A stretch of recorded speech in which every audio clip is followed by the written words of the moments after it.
Let's be real for a minute. The rat race isn't a location. It's not that gray office building you drive to every morning, and it's not even your boss that you probably can't stand. The rat race is a state of mind, and more importantly, it's a financial loop. It's that cycle of wake up, trade 8 to 10 hours of your life for a paycheck, use that paycheck to pay for a life you're too tired to enjoy, and then repeat it all again on Monday. Most finance gurus on the internet tell you the same thing. Just quit, burn the boats, start a business. But we live in the real world. You have a mortgage, you have kids who need braces, you have health insurance that you actually need. Telling someone to just quit their job is reckless advice for 99% of people. But here's the secret they don't tell you. You don't have to quit your 9-to-5 to escape the rat race. In fact, your 9-to-5 is the greatest venture capital firm you will ever have. It is the fuel for your escape pod. Today, I'm going to show you exactly how to build that pod while you're still on the clock. To escape the race without quitting the job, we have to change how you look at that paycheck. Right now, you probably see your salary as survival money. You get it, you spend it, you survive. To get out, you have to start seeing your salary as freedom chips. Every dollar you don't spend on things that don't matter is a soldier working for your liberation. The first step is what I call the decoupling. Most people's lifestyle rises exactly at the same rate as their salary. You get a 5% raise, you get a 5% nicer car. That is the fundamental trap of the rat race. It's called lifestyle creep, and it is the bars of your cage. If you want to be free, your lifestyle must remain stagnant while your income grows. You have to live like you're still making your entry-level salary even when you're in the corner office. That gap, the space between what you earn and what you actually need to live, is your exit ramp. Now, let's talk about the 9-to-5 itself. Most people show up to work and give 110% of their emotional energy to a company that would replace them in a week if they died. That's not being a good employee. That's being a bad CEO of your own life. To escape the rat race, you need to quiet thrive. This doesn't mean being lazy. It means being hyper-efficient. Do your job, do it well, but stop giving away your extra mental bandwidth for free. Save that creative energy. Save that problem-solving tower. You're going to need it for your own empire after 5 p.m. The second phase of the escape is asset accumulation versus liability collection.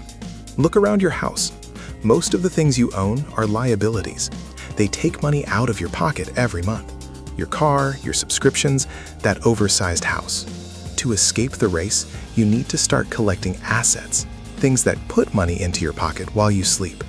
The 9-5 worker has a huge advantage here: stability. Because you have a steady paycheck, you can afford to be patient. You don't need your investments to pay your rent tomorrow. This allows you to invest in things that grow over time, whether it's index funds, dividend stocks, or a small rental property. Your goal is to build a second salary. The moment your second salary, the money your assets make, covers even just 20% of your basic needs, the rat race changes. Suddenly, the power dynamic at work shifts. You aren't working because you're terrified of missing a payment. You're working because you choose to. That is the first taste of freedom. That's the moment you realize the rat is starting to leave the race. But we can't talk about escaping the race without talking about the side project. Notice I didn't say side hustle. Side hustles usually mean trading more time for money, like driving for Uber. That's just starting a second rat race. A side project is something you build once that scales. It's a YouTube channel, a digital product, a blog, or a piece of software. It's something that utilizes your unique skills. The beauty of doing this while you have a 9-to-5 is that you don't have the stress of the starving artist. You can iterate, you can fail. You can take 6 months to get your first customer because your 9-to-5 is paying for your groceries. Your job is the sponsor of your dream. When you frame it like that, you stop hating your job and start thanking it for funding your future. Let's get into the math, because the math is what makes this real. Most people think they need millions to escape. They don't. You need the number. Your number is the amount of passive income you need to cover your minimum viable lifestyle. Not your Lamborghini lifestyle, but your I'm safe and fed lifestyle. If you can lower your expenses and increase your asset-based income, those two lines will eventually cross. When they cross, you are officially out of the rat race. You might still go to your 9 to 5 the next day, but the race part is gone. You are now a volunteer. You can negotiate for more remote work, you can turn down projects you don't like, and you can speak your mind without fear. The psychological shift is the hardest part. Society wants you to stay in the race. Your neighbors want you to stay in the race, so they don't feel bad about their own debt. The media wants you in the race, so you keep consuming to numb the boredom. Escaping the rat race while keeping your job is an act of rebellion. It's a quiet, disciplined revolution. It means saying no to the midday Starbucks run with coworkers. It means spending your Saturday morning learning about tax-advantaged accounts instead of nursing a hangover. It means being boring now so you can be free later. There will be days when it feels like it's taking too long. You'll look at your portfolio and it'll only have grown by a few $100s. You'll look at your side project and see 10 views. The rat race will whisper to you, just spend the money.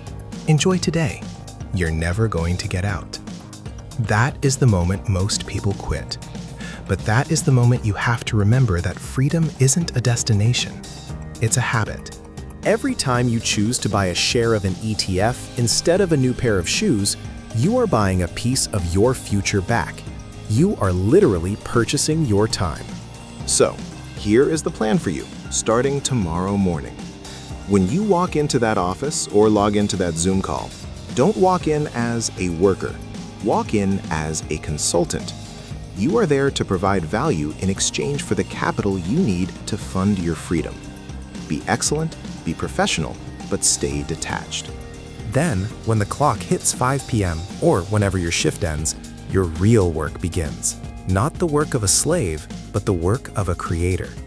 Use the stability of your 9 to 5 to take the risks that the entrepreneurs you see on Instagram are too stressed to take. Build your assets, cut your waste, stay the course. Escaping the rat race isn't about the day you hand in your resignation. It's about the day you realize that your job no longer owns you. The cage door has been open the whole time.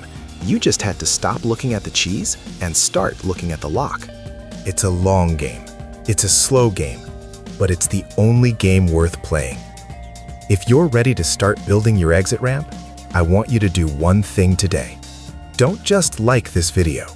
Go look at your last 3 months of spending. Find the leaks. Find the money that could have been used to buy your freedom, but was instead used to buy something you've already forgotten about. Fix the leak, buy your first freedom chip, and let the escape begin. Thanks for being here. I'll see you on the outside.